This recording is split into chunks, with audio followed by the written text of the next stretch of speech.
चलिए, तो आज का हमारा सेशन जो है वो है डिसीजन स्टेटमेंट। क्योंकि हम पिछले दो दो दो दिनों से या दो सेशन से हमने क्या स्टार्ट करा, डिसीजन स्टेटमेंट। डिसीजन स्टेटमेंट क्या होता है उसके बारे में हम डिस्कशन कर लें थोड़ा सा 2 मिनट के लिए। जैसे सपोज करो एक प्रोग्रामर है और ये प्रोग्रामर ने क्या करा, एक प्रोग्राम लिखा है, राइट। ये प्रोग्राम मतलब कलेक्शन ऑफ स्टेटमेंट्स। इसने ये प्रोग्राम लिखा है, इंग्लिश में लिखा है, तो ये इंग्लिश जो भी लिखा है बेसिकली यूजर को तो बहुत अच्छे से समझ में आ रहा है, पर मशीन को समझने में थोड़ा दिक्कत है। क्योंकि कंपाइलर उसको क्या करता है, रीड करता है, कंपाइलर इसमें एरर निकालता है, उसका अपना स्टाइल होता है। वो क्या करता है, पूरे सोर्स कोड को एक साथ रीड करता है, उसमें एरर निकालता है। क्रिटिसाइज करना काम होता है उसका। क्या करना होता है, क्रिटिसाइज, जैसे हम करते हैं ना, जैसे मनुष्य का स्वभाव होता है क्रिटिसाइज करना, उसी तरीके से कंपाइलर की जो नेचर होती है वो क्रिटिसाइज करने की होती है। मतलब वो क्या करता है, पूरे सोर्स कोड को एक साथ देखता है, उसमें एरर निकालता है, और उसको उसके बाद यूजर को दिखा देता है कि भाई अपने आपने चौथी लाइन पे एरर करी है, पांचवी लाइन पे एरर करी, उस एरर को आप क्या करो, सुधारो। वो क्या बताता है, अपने को सजेस्ट करता है। कंपाइलर क्या करता है, सजेस्ट करता है। दूसरा काम उसका ये होता है, पहली बात मैंने क्या बोली, पूरा सोर्स कोड को कंपाइल करता है। पूरे सोर्स कोड को क्या करता है, वो एरर करता है, एरर चेक करता है कि सिंटैक्टिकल मिस्टेक, जैसे बड़ी की मात्रा, बड़ी वो की मात्रा अगर आप गलत लगा दोगे तो आपका सत्यानाश हो जाएगा, मतलब प्रोग्रामिंग आपकी लैंग्वेज का। उसी तरीके प्रोग्रामिंग लैंग्वेज का भी सिंटैक्स होते हैं, वो सिंटैक्टिकल एरर बोलते हैं। अगर आप कोई मिस्टेक करते हो, करली ब्रैकेट नहीं लगा रहे हो, सेमीकोलन नहीं लगा रहे हो, तो इस तरह की एरर जो आती है वो कंपाइलर ढूंढता है। कंपाइलर का स्टाइल अलग होता है, इंटरप्रेटर से थोड़ा अलग होता है। Interpreter line by line check करता है, कंपाइलर पूरे सोर्स कोड को देखता है। यहाँ तक कोई समस्या नहीं, क्योंकि टर्बोसी के साथ में इनबिल्ड मिलता है। लाइनक्स का है तो जीसीसी कंपाइलर मिलेगा। दुनिया भर के बहुत सारे कंपाइलर आते हैं, we will discuss later on. क्योंकि मैं थ्योरेटिकल सेशन नहीं ले रहा हूँ, ये प्रैक्टिकल सेशन ले रहा हूँ, तो मेरा टोटल जो ध्यान है पूरा प्रैक्टिकली कराने पे। ठीक है, मैं आपको ऐसे प्रोग्राम करा रहा हूँ जिससे आपकी जो सी पर है, पकड़ बहुत तेजी से बढ़े। बात समझ में आई? तो यहाँ पर ये जो प्रोग्राम इसने लिखा है, यही प्रोग्राम आपको स्क्रीन पे दिखाई देता है, पर जब उसको कंपाइलर उसको रीड करता है तो वो पूरे सोर्स कोड को एक साथ रीड करता है और उसका बाइट कोड बना देता है। एक्चुअली में 6-7 फेसेस हैं, लिंकर लोडर भी इसमें इंट्रोड्यूस होते हैं, प्री प्रोसेसर मैंने आपको बताया था वो भी इसमें इंट्रोड्यूस होता है। तो ये सब चीजें मैं अलग से थ्योरेटिकल सेशन में आपको डिस्कशन करूंगा, क्योंकि हमारे अभी वो मैटर का हिस्सा नहीं है, अभी हम ज्यादा गहराई में नहीं जा सकते, क्योंकि हम प्रैक्टिकली पढ़ रहे हैं तो प्रैक्टिकली पढ़े, राइट। मैंने बता चुका हूँ आपको 2 अप्रोच होती है पढ़ने की, तो मैं अभी प्रैक्टिकल अप्रोच पे ध्यान दे रहा हूँ। तो ये जो प्रोग्राम है इसमें बेसिकली हमारे पास 3 तरह के फ्लेवर होते हैं स्टेटमेंट के, या इंस्ट्रक्शन के 3 फ्लेवर होते हैं। एक होता है डिक्लेरेटिव, मतलब program is a collection of statement. तो यहाँ पे जो स्टेटमेंट होंगे वो 3 तरह के होंगे। एक तो होगा डिक्लेरेटिव, इंट एबीसी, हमने दूसरे तीसरे सेशन में भी देख लिया था कि वेरिएबल को डिक्लेयर कैसे करते हैं। सी में डिक्लेयर करने का तरीका क्या है, या जावा में डिक्लेयर करने का तरीका क्या है, कि हम पहले वेरिएबल लिखते हैं और वेरिएबल की डेटा टाइप, जैसे हम कॉलोनी में प्लॉट अलोकेट कर रहे हैं, कॉलोनी मतलब रेम, रेम के अंदर अगर प्लॉट अलोकेट कर रहे हैं, तो ये इंट क्या बता रहा है कि कितने बाय कितने का प्लॉट है, और उसमें हिंदू रहेंगे, मुसलमान रहेंगे, सिख रहेंगे, ये डेटा टाइप बताएगी, ये कीवर्ड बताएगा। यहाँ पे इंट है तो यहाँ पे हिंदू रहेंगे, फ्लोट है तो मुसलमान रहेंगे, कैर है तो सिख रहेंगे, और कोई अदर दूसरी डेटा टाइप है तो ईसाई रहेंगे। इस तरह के मतलब एक एनोलॉजी से समझ सकते हैं हम। तो ये बेसिकली एक प्लॉट है। वेरिएबल मतलब क्या, रेम के अंदर मेमोरी लोकेशन का नाम, और ये उसकी डेटा टाइप। क्लियर हुआ? इसी तरीके से आगे बढ़ते तो हमने दूसरी वेराइटी के स्टेटमेंट भी देख लिए, जो एडिशन सब्ट्रैक्शन के प्रोग्राम मैंने अभी तक आपको कराए। उसमें सी इक्वल टू ए प्लस भी होता है, या ए माइनस भी होता है, या ए मल्टीप्लाई भी होता है, या ए डिवाइडेड बाय बी होता है। तो इस कैटेगरी प्रोग्राम हम यहाँ तक का सिलेबस कवर कर चुके हैं। फिर हमने कंट्रोल स्टेटमेंट पे भी 2 सेशन में आपके ले चुका हूँ, जिसमें इफ एल्स के प्रोग्राम कराए, जिसमें मैंने एंड ऑपरेटर पे एक प्रोग्राम कराया, जिसमें मैंने आपको क्या बताया था कि 3 नंबरों का छोटा या बड़ा निकालना। ठीक है, जब भी मैं आपको कोई प्रोग्राम एक कराता हूँ तो उस पर दूसरा प्रोग्राम आपको खुद से ट्राई करना चाहिए।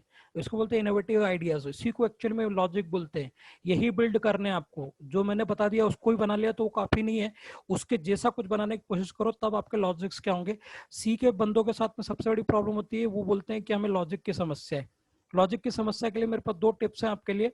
पहली चीज तो आप क्या करो, आप कोड को लिखो बार बार, क्योंकि जब आप लिखते हो, the moment you are writing with your fingers, the ideas are initiating in your mind, so that is the first step that you need to take. Once you are understanding, first try to understand the code actually. Code को पहले समझने की कोशिश करो क्या है, उसके बाद 1-2 बार 3 बार कॉपी पे उसको लिखो, ताकि आपको फिर अंडरस्टैंडिंग उसकी बढ़ेगी। दूसरी चीज क्या होती है, जब भी हम प्रोग्राम बनाने जाते हैं तो उसके ऊपर सबसे पहले कमेंट डाला करो, क्योंकि उससे आइडिया इनिशिएट होता क्या है कि हम जब प्रोग्राम आधे से ज्यादा कर लेते हैं तब तक हमारे आइडिया दिमाग में चलते ही नहीं है, और ये बहुत बड़ी प्रॉब्लम है न्यू कॉमर्स के साथ में या प्रोग्रामर के साथ में। तो आपकी डिबगिंग स्किल मतलब प्रोग्राम में एरर ढूंढना, दूसरा logic. Being a programmer, successful programmer की दो निशानी होती है, उसकी डिबगिंग स्किल मतलब एरर से फाइट करने में उसका बहुत इंटरेस्ट होता है, और जो फ्रस्ट्रेट हो जाते हैं, एरर से डर जाते हैं, वो लोग क्या है कि उसमें प्रोग्रेस नहीं करते।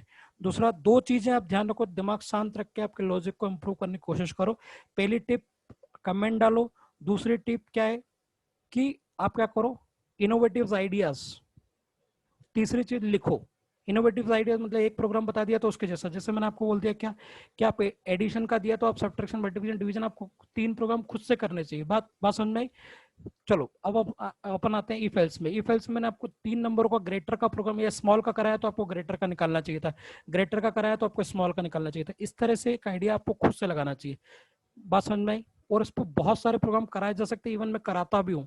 पर हमारा जो सेशन है, उस सेशन में थोड़ा डिफरेंट स्टाइल से पढ़ा रहा हूँ। तो स्विच देखें आप, स्विच एक दूसरा डिसीजन स्टेटमेंट है। जब भी हमको कभी हम लाइफ में इधर आर में पड़ जाते हैं या प्रोग्रामिंग में इधर आर में पड़ जाते हैं कि अब क्या करें, मतलब जैसे 10th के बाद बच्चा सोचता है कि अब क्या करना चाहिए, मैथ्स लेना चाहिए, बायो लेना चाहिए। तो क्योंकि मनुष्य एक सियाना प्राणी है, वो हमेशा क्या होता है, उसकी बौद्धिक क्षमता बहुत होती है, इसलिए वो हमेशा उलझा हुआ रहता है। तो जब उलझा हुआ रहता है तो इसी सिचुएशन में जब आपको डिसीजन लेना होते हैं, तो हमारे पास 2 कीवर्ड यूज होते हैं प्रोग्रामिंग के अंदर। एक होता है इफ एल्स। इफ मतलब अगर ऐसा होगा तो, जैसे मैंने आपको गुलाब जामुन और आइसक्रीम का ऑप्शन दिया था, आपको खाना कोई एक ही है तो आप दिमाग फटाक से लगाएंगे, आप सोचेंगे कि अगर यार चलो गर्मी है तो हम क्या खा लेंगे, रसमलाई खाएंगे, और अगर ठंडी होगी तो हम क्या खाएंगे, गुलाब जामुन खाएंगे। इस तरह से हम फेवरेबल कंडीशंस को चूज करते हैं।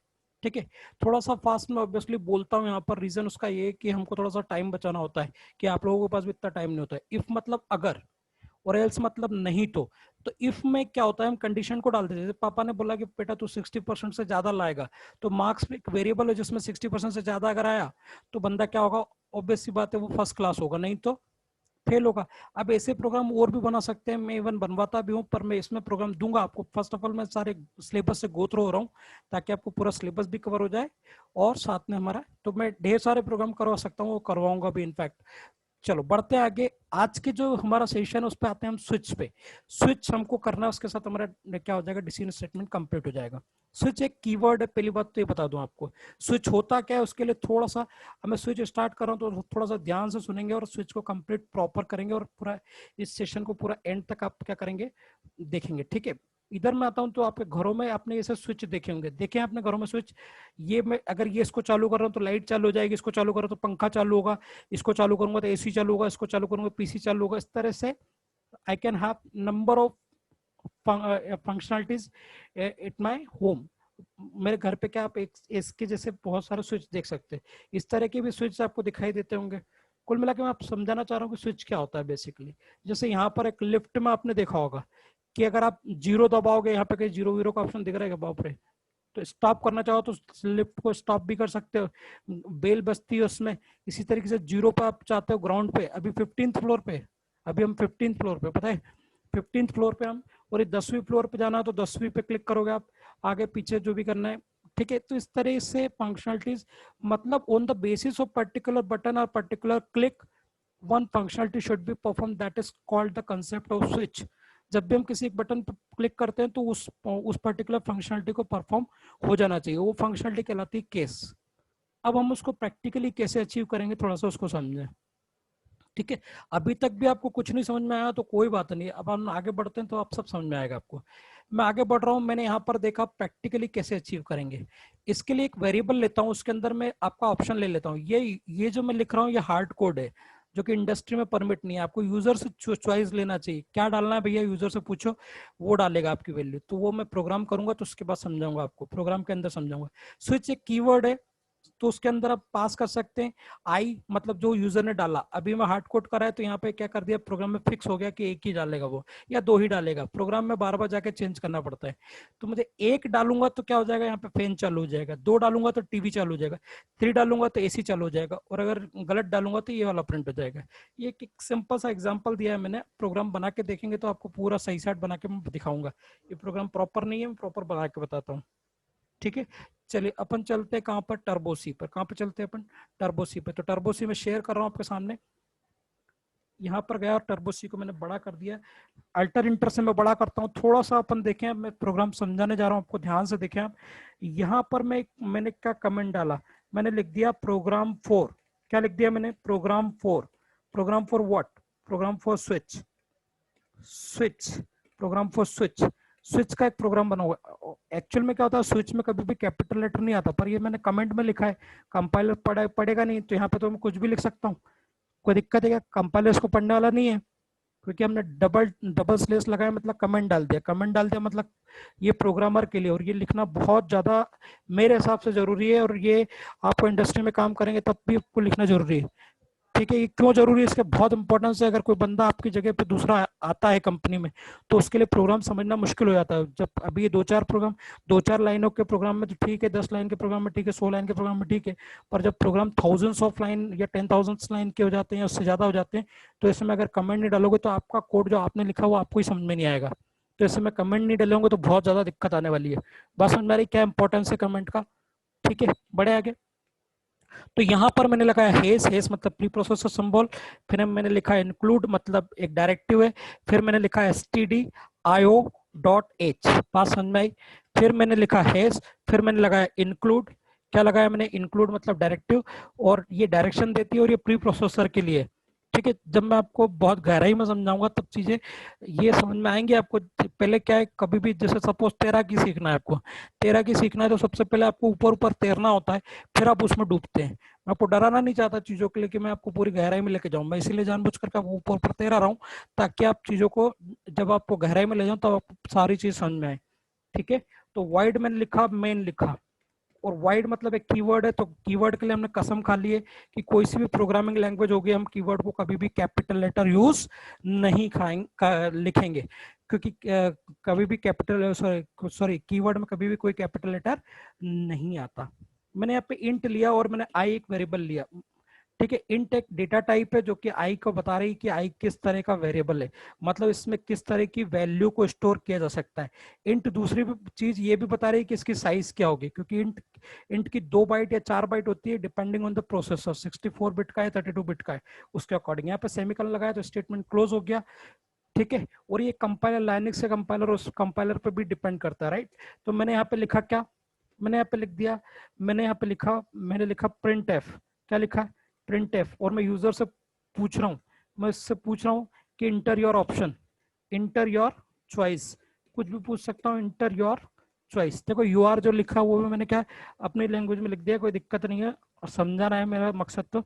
तो चॉइस लिख दिया मैंने, पास सुन नहीं, यहाँ पे सेमीकोलन लिख दिया। नहीं तो कुछ कुछ लोग यहीं पे बुरा मान जाएंगे कि भैया यहाँ पे यूआर क्यों लिख दिया आपने व्हाट्सएप की लैंग्वेज में। आप चाहो तो यहाँ पे यूआर भी YOU इंटर यूआर चॉइस ऐसे भी लिख सकते हो। ठीक है, बुरा मानने वाली बात नहीं, वहां पर तो जो लिखोगे वो प्रिंट हो जाएगा। स्कैन एफ, स्कैन एफ के बाद स्कैन एफ क्या करता है फंक्शन, ये फंक्शन रीड करता है।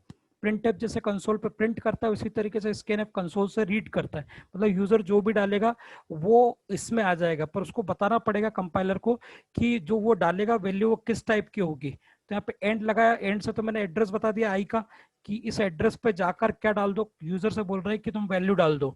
एंड मतलब एड्रेस ऑपरेटर ये बता, ये एंड परसेंट भी बोलते हैं इसको। इस आई में इस एड्रेस पे वैल्यू डाल दो, किस टाइप की? डिजिट टाइप की। बोलो कोई समस्या यहाँ तक? कोई समस्या नहीं। तो यहाँ तक मुझे नहीं लगता कोई समस्या है। यहाँ पे डिक्लेरेटिव स्टेटमेंट लिखा हुआ है, यहाँ पे यूजर से वैल्यू लिए, यूजर से पूछा inter your choice, scan app से मैंने उससे वैल्यू ले ली। अब मैं क्या करना चाह रहा हूँ, मैं इस प्रोग्राम में स्विच का प्रोग्राम बना रहा हूँ, इसलिए मैं लिख दूंगा यहाँ पे ASWITCH। और स्विच एक कीवर्ड है, मैं पहले ही बता चुका हूँ। ब्रैकेट में हम पास कर देंगे आई, ताकि वो जो भी डाले, वो 1 डाले तो 1 चला जाए, वो 2 डाले तो 2 चला जाए, 3 डाले तो 3 चला जाए, 4 डाले तो 4 चला जाए, जो भी डालेगा वो उसमें चला जाएगा। यहाँ पर हम बनाएंगे नंबर ऑफ केसेस। तो मैंने सबसे पहला केस लिया, केस भी एक कीवर्ड है तो यहाँ पे भी कैपिटल लेटर नहीं आएगा, कसम खा चुके हम। केस के बाद में आपको स्पेस, यहाँ पर एक नहीं लिखना है, जैसे आप एक लिखोगे सत्यानाश हो जाएगा। यहाँ पर इसको हटा के केस एक स्पेस दे के लिखना है आपको। ठीक है, फिर आपको स्पेस देना है, फिर कॉलन लगाना है। ये सिस्टमेटिक तरीका है, क्योंकि इसका मतलब ये कीवर्ड नहीं रहा, वो कीवर्ड का मीनिंग समझता है। जैसे गो का मतलब गो होता है, गो गो गो गोट नहीं लिख सकते, गोट का मीनिंग फिर अलग हो जाता है। यहाँ पर एक केस वन नाम का कोई कीवर्ड मौजूद ही नहीं है, तो केस वन लिखेंगे। आप क्या लिखेंगे? Case one. बात समझ में आई क्या आपको? फिर हम यहाँ पे लिख देंगे क्या, केस वन के बाद हम आगे क्या लिख देंगे, यहाँ पे यहाँ पर हम लिखेंगे यहाँ पर लिखेंगे प्रिंट एफ, और प्रिंट एफ के बाद हम लिख देंगे क्या, फैन, या हम लिख देंगे लाइट। कोई समस्या आपको, लाइट लिख देंगे, मतलब जब वो फर्स्ट ऑप्शन चूज करेगा तो उसको लाइट मिलेगी, लाइट ऑन होगी। ठीक है, अब सेमीकोलन हम क्यों लगाते हैं, क्योंकि कंपाइलर को बताते हैं कि स्टेटमेंट हमारा खत्म हुआ। इंटर मारा मैंने और फिर मैंने लिख दिया केस 2। क्या लिख दिया मैंने, केस 2। अब देखो केस 2 अगर ऐसे लिखोगे तो एरर आएगी, कंपाइलर एरर बता देगा इसमें, तो केस 2 के बाद स्पेस देना है। ये सब बच्चे क्या मोस्टली भूल जाते हैं, इसलिए मैं आपको याद दिला रहा हूँ। ठीक है, हमारी कोशिश होना चाहिए कि हम ज्यादा से ज्यादा एररों को नहीं करें, ताकि हमारा दिमाग ज्यादा से ज्यादा हम एनर्जी नए नए आइडियाज पे लगाएं। फैन, फैन चालू कर दिया मैंने, और फैन के बाद मैंने सेमीकोलन लगाया। उसके बाद मैं एक और केस यहाँ पे लिख रहा हूँ जिसको बोलता हूँ मैं थर्ड।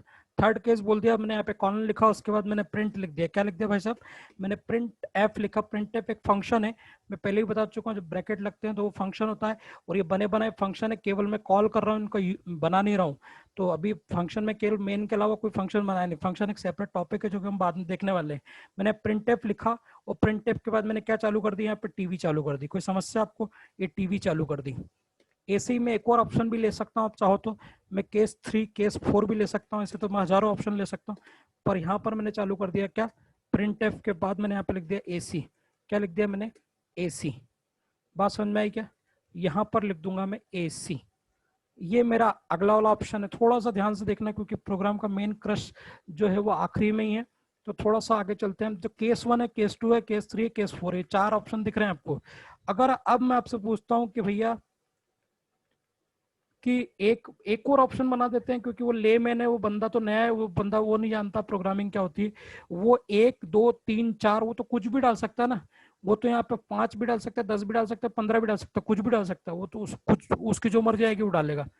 बात समझ आई क्या, हमको देखना है, हमको देखना है कि वो जो वैल्यू है वो इसमें अगर नहीं है तो हमको एक ऑप्शन उसको देना पड़ेगा, जो कि क्या होगा, डिफॉल्ट ऑप्शन। तो डिफॉल्ट के लिए कीवर्ड होता है डिफॉल्ट।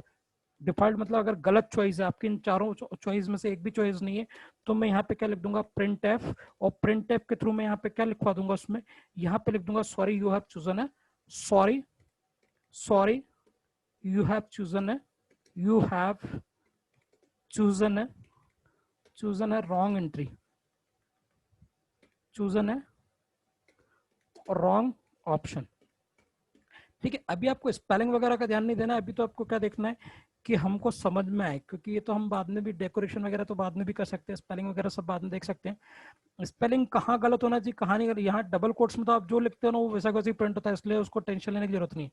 अब मेरा क्वेश्चन ये, डिफॉल्ट एक कीवर्ड है तो इसमें भी कैपिटल लेटर नहीं आएगा। अब मुद्दे पे आता हूँ, मैं मुद्दे पे आता हूँ कि कभी भी अगर सपोज ने इस बंदे ने यहाँ पर, मैंने ये प्रोग्राम एग्जीक्यूट करा, पहली बात तो मैं इसको सेव करना नहीं भूलूं, सेव कर रहा हूँ, बाप रे, वापस से प्रोग्राम पे जा रहा हूँ मैं। ये वाला प्रोग्राम था मेरा, सेव करा मैंने, और सेव करके मैंने इसका प्रोग्राम का नाम दे दिया, डॉट सी इसका एक्सटेंशन है, मैं इसका नाम दे रहा हूँ टेस्ट स्विच। क्या नाम दे रहा हूँ, टेस्ट स्विच, SWITCH। ठीक है, स्विच करके कभी नाम नहीं देना, कोई कीवर्ड का नाम प्रोग्राम में यूज नहीं करना चाहिए, एरर वगैरह नहीं आए फिर भी नहीं देना चाहिए, क्योंकि नेमिंग कन्वेंशन है, राइट। अब हम बढ़ते हैं आगे, मैंने उसको सपोज कर प्रोग्राम एग्जीक्यूट करा, और एग्जीक्यूट करने के बाद बंदे ने 1 डाला, तो ऑप्शन क्या, आंसर क्या आएगा। आप 2 मिनट का थोड़ा सा वेट करें, और 2 मिनट उसको रोक के थोड़ा समझें कि 1 डालने पे ऑप्शन क्या आएगा। यहाँ पे मैं आपको सजेस्ट करूंगा कि थोड़ा सा रुके और अपने आप खुद आंसर निकालने की कोशिश करें आपकी कॉपी में।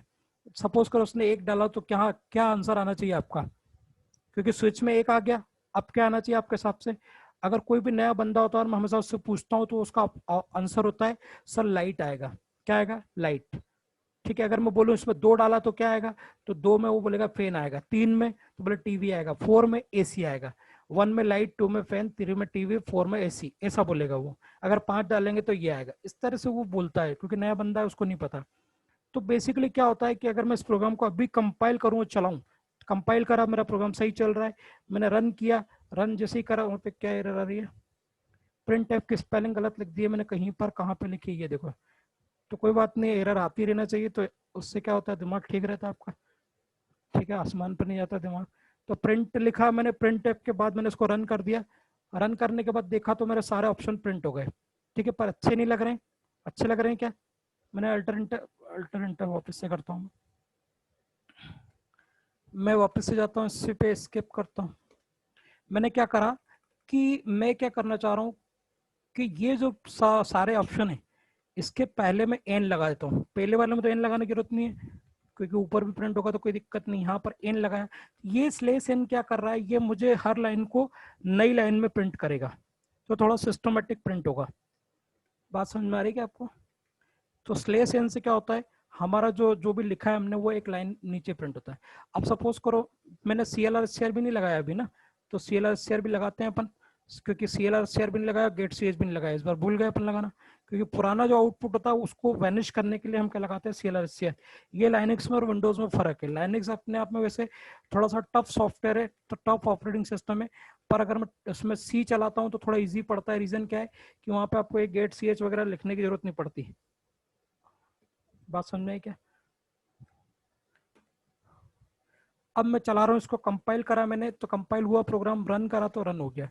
अब मैं यहाँ पर 1 दूंगा तो मेरा जो ये सारे के सारा ऑप्शन प्रिंट हो रहे हैं, जो कि नहीं होना चाहिए, क्योंकि फर्स्ट पे तो लाइट ही आना चाहिए ना, केवल फैन टीवी AC सब आ रहा है, सब नहीं आना चाहिए यहाँ पे, केवल एक ही आना चाहिए। तो उसके लिए मैं क्या करूँ ऐसा, तो उसके लिए कीवर्ड यूज करूंगा मैं ब्रेक।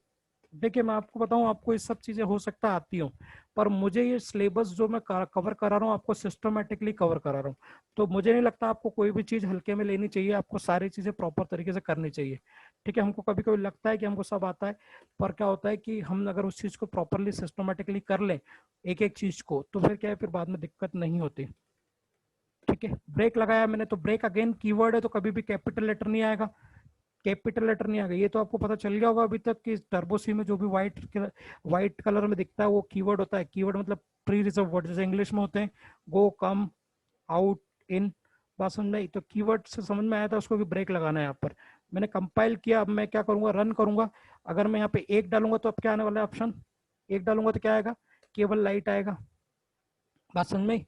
अगर मैं यहाँ से ब्रेक हटा दूं तो अब बताओ क्या आएगा ऑप्शन, आंसर क्या आएगा? अगर यहाँ से ब्रेक हटा दूंगा तो आंसर क्या आएगा, थोड़ी देर के सोच के देखिए। आंसर आएगा फैन और टीवी, क्योंकि टीवी के बाद में ब्रेक लगा है। ठीक है, अब कुछ कुछ बच्चे इतने बड़े वाले होते हैं, वो क्या जवाब देते हैं कि फैन लाइट आएगा सर, वो ऊपर चले जाते हैं कभी कभार, तो कुछ बिगाड़ थोड़ी सकते हो आप, सबके अपना अपना ओपिनियन है, ऊपर भी जाते हैं वो। तो कंपाइलर बता दूं, कंपाइलर जब कंपाइलर एक प्रोग्राम है, जब वो रीड करता है ना तो वो ऊपर से नीचे आता है, नीचे से ऊपर नहीं आता, vice versa is not true. ठीक है, बात समझ में आई क्या?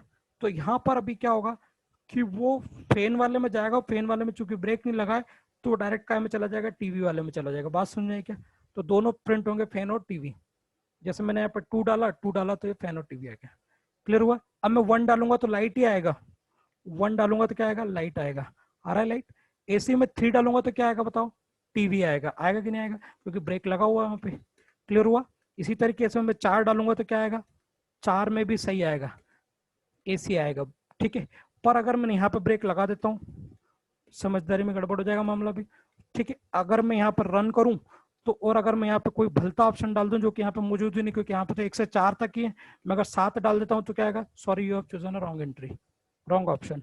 बात समझ में आ गई क्या आपको अच्छे से? क्लियर? कोई समस्या? तो स्विच एक कीवर्ड है जिसमें कभी भी कोई कैपिटल लेटर नहीं आता। ब्रैकेट के अंदर इसमें हम वो ऑप्शन प्रिंट कर देते हैं जो कि यूजर ने डाला है।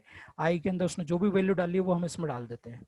ठीक है, अगर उसने एक डाला है तो एक वाला ऑप्शन, मतलब depending on the value which he has entered, according to that the functionality should be perform. उसके अकॉर्डिंग द फंक्शनलिटी क्या होती है, परफॉर्म होती है। कोई समस्या आपको? कोई समस्या? स्विच कीवर्ड और केस में और डिफॉल्ट में और ब्रेक में 4 कीवर्ड यूज करें, हमने स्विच यूज करा, केस यूज करा, ब्रेक यूज करा और डिफॉल्ट यूज करा। बाकी तो कुछ नया है नहीं इसमें, वेरी सिंपल। अच्छा एक चीज और नहीं बता दूं, मैं यहाँ पे कैरेक्टर का भी यूज कर सकते हो, तो कैरेक्ट डेटा टाइप है, उसका यूज कर सकते हो आप। तो मैंने %d की जगह हटा के क्या लिखना पड़ेगा, मुझे C लिखना पड़ेगा। और कोई समस्या? यहाँ पर 1 हटा के कैरेक्टर लिखना पड़ेगा। कैरेक्टर के अंदर मैं क्या लिख दूं, A। ऑप्शन है आपको क्या देना है, वो आप पे डिपेंड करता है। अगर वो ऑप्शन इसमें मौजूद होगा तो आपका स्टेटमेंट एग्जीक्यूट होगा, नहीं तो नहीं होगा। कैरेक्टर को लिखने का तरीका है, सिंगल कोड में लिखे जाते हैं कैरेक्टर, और डबल कोट्स में स्ट्रिंग लिखी जाती है। जैसे एक से ज्यादा कैरेक्टर लिखना है तो डबल कोट्स में लिखना चाहिए, बशर्ते आप उसको कैरेक्टर मान रहे हो कि स्ट्रिंग मान रहे हो। नहीं आ रही बात समझ में?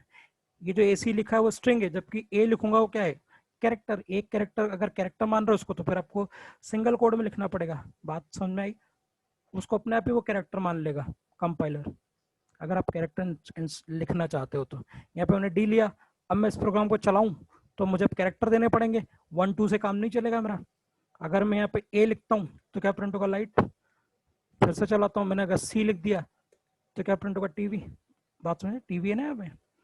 पर अगर मैं यहाँ पे एक लिख देता हूँ तो क्या होगा, सॉरी आएगा, क्योंकि इन चारों में है ही नहीं वो ऑप्शन। मेरी बात समझ में आ गई क्या आप लोगों को? आई होप कि ये जो सेशन है आपको बहुत फायदा पहुंचाएगा। जिनको स्विच नहीं आता उनको स्विच की फंक्शनलिटी क्लियर हो जाएगी। अगर आता भी हो तो एक बार उसको अटेंड करें, समझे उसको प्रॉपर तरीके से, ठीक है। और उसके बाद ये डिसीजन स्टेटमेंट कंप्लीट हुआ। अब हम क्या करेंगे, नेक्स्ट सेशन में चलेंगे, हम नई चीजें देखेंगे, ठीक है। तो इसको आप कर लो, अच्छे से कंप्लीट कर लो। और मैं आपको बता दूं, आपको इनोवेटिव आइडियाज लाने पड़ेंगे। जैसे अभी एक प्रोग्राम कराया मैंने, तो आप समर सीजन के प्रोग्राम कर सकते हो।